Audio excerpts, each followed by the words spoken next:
बिस्मिल्लाहिर्रहमानिर्रहीम। अस्सलाम वालेकुम।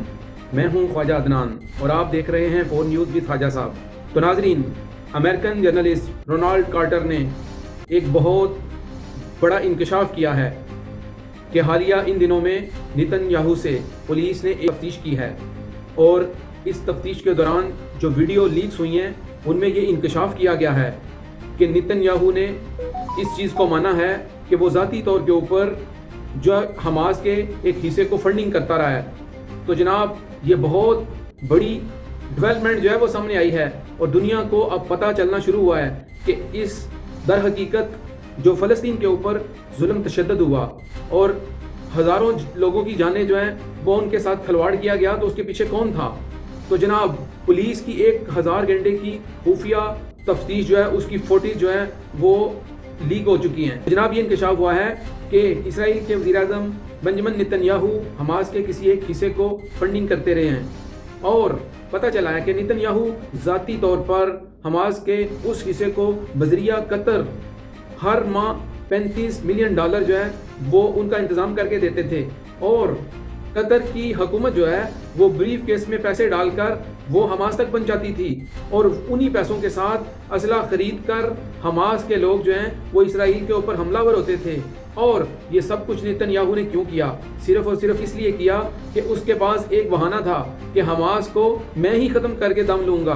और हर साल इसी चीज़ के बयानिए को लेकर नेतन्याहू वज़ीर-ए-आज़म मुंतखब होते रहे हैं। इस वक्त इसराइल की आवाम को जो है वो मुकम्मल पता चल चुका है और ये वीडियो लीक होने के बाद ये राज अफशा हो चुका है कि नेतन्याहू ज़ाती तौर पर हमास के लिए कितने पैसों का इंतज़ाम करके कतर को पहुंचाते रहे हैं। और ये करप्शन का बहुत बड़ा केस जो है इस वक्त सामने आया है। जब नेतन्याहू ये रकम कतर को फराहम करते थे तो उस वक्त नेतन्याहू ने कतर हुकूमत से ये कहा कि इस चीज़ का तल्लुक इसराइल से कतन नहीं है, ये मेरा ज़ाती तौर पर अमल है जो कि मैं ये कर रहा हूँ। और नेतन्याहू ने यह भी इंकशाफ किया है कि उनकी मुकम्मल $1 ट्रिलियन से ज़्यादा की रकम जो उन्होंने हमास को कतर के ज़रिए अदा की। तो नाज़रीन, रोनाल्ड कार्टर बताते हैं कि वही शख्स जो 7 अक्टूबर के बाद खड़ा हुआ और उसने ऐलान किया कि हमास एक दहशतगर्द तंजीम है और मैं इन्हें ख़त्म करके दम लूँगा। और वो ख़त्म कैसे करना था कि नकदी रकम कतर के ज़रिए उन्हीं लोगों को पहुँचाई जाती थी ताकि वो इसराइल के ऊपर दहशतगर्दी की कार्रवाइयाँ करें। तो जनाब, इस वक्त नेतन्याहू जो हैं वो पूरी दुनिया के भी मुजरम ठहरे और इस वक्त इसराइल के भी मुजरम ठहरे हैं। रोनाल्ड कार्टर बताते हैं कि ये नेतन्याहू की एक बहुत बड़ी हिकमत अमली थी और इन्होंने एक स्क्रिप्ट तैयार किया था कि हमास को गजा में रखेंगे, अल-फतह को मगरबी किनारे में रखेंगे और इन्हें मुत्तहद होने से रोकेंगे ताकि कभी भी फ़लस्तीनी रियासत न बन सके। उन्होंने मज़ीद कहा कि फ़लस्तीनी रियासत के बगैर नेतन्याहू इक़्तिदार में रहते हैं।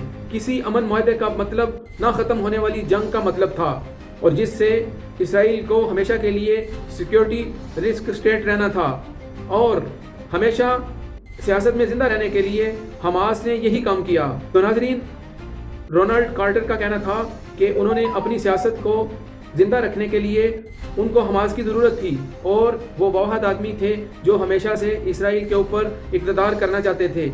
तो नाज़रीन, एक शख्स ने अपने इक़्तिदार के हुसूल के लिए गज़ा में 46,000 से ज़ायद मासूम लोगों को शहीद किया।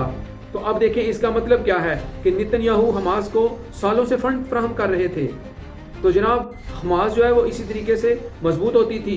7 अक्टूबर को नेतन्याहू ने जंग का ऐलान किया, 46,000 फ़लस्तीनियों को इस जंग की भीड़ चढ़ा दिया गया। वो मज़ीद कहते हैं कि जिस दहशतगर्द को इन्होंने खिलाया पिलाया और उन्हीं के लोगों के ऊपर हमला किया और वो इस हमले को इंसाफ से बचने के लिए इस्तेमाल कर रहा है।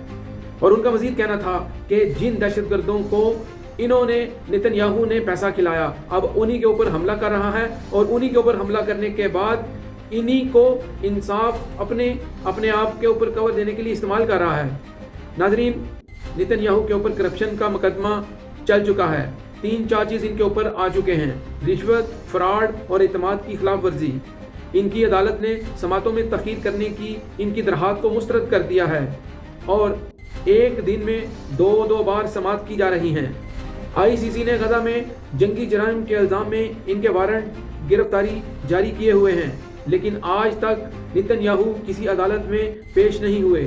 اپنی وزارت عظمیٰ کی استثناء کو استعمال کرتے ہوئے جس دن نریندر مودی نتن یاہو سے ملنے اسرائیل گئے، اس دن بھی ان کو عدالت کا بلاوا آیا جا چکا تھا، لیکن وہ عدالت میں حاضر نہیں ہوئے۔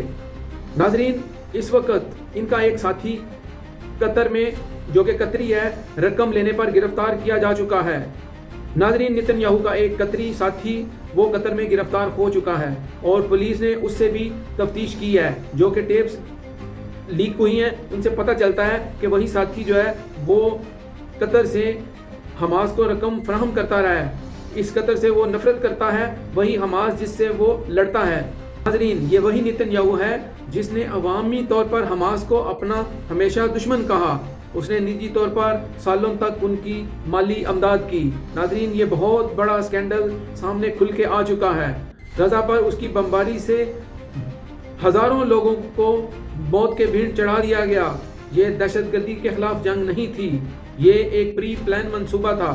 یہ ایک ایسا شخص جو 46,000 فلسطینیوں کی جانوں کو کور کے طور پر استعمال کرتا رہا۔ تو جناب، پہلے تو اسرائیل کی عوام اس کو نجات دہندہ سمجھتی تھی، لیکن اب اسرائیلی عوام کے سامنے یہ سارے کا سارا پول کھل کے سامنے آ چکا ہے، اور کس طریقے سے نتن یاہو قطر کے ذریعے حماس کے اس حصے کو مدد کرتا رہا ہے جو کہ برائے نام اسرائیل کے اوپر کارروائی کرتے تھے، اور جس کی وجہ سے اس کو موقع ملتا تھا اور یہ نتن یاہو کہتا تھا کہ میں حماس کو ختم کر کے رہوں گا، یہ ہمارے اسرائیل کو ختم کرنا چاہتے ہیں۔ تو جناب، آج یہ پول کھل کر سامنے آ چکا ہے۔ تو ناظرین، یہ نتن یاہو اور ان قطریوں کا پلان تھا جو کہ غزہ کو ختم کر کے، وہاں پہ مسلمانوں کو ختم کر کے وہاں پر اپنا ایک نیو سٹی بنانا چاہتے تھے۔ آج تک کے لیے اتنا ہی، اجازت دیجیے، اپنا اور اپنے ہمسایوں کا خیال رکھیے گا۔ اللہ حافظ۔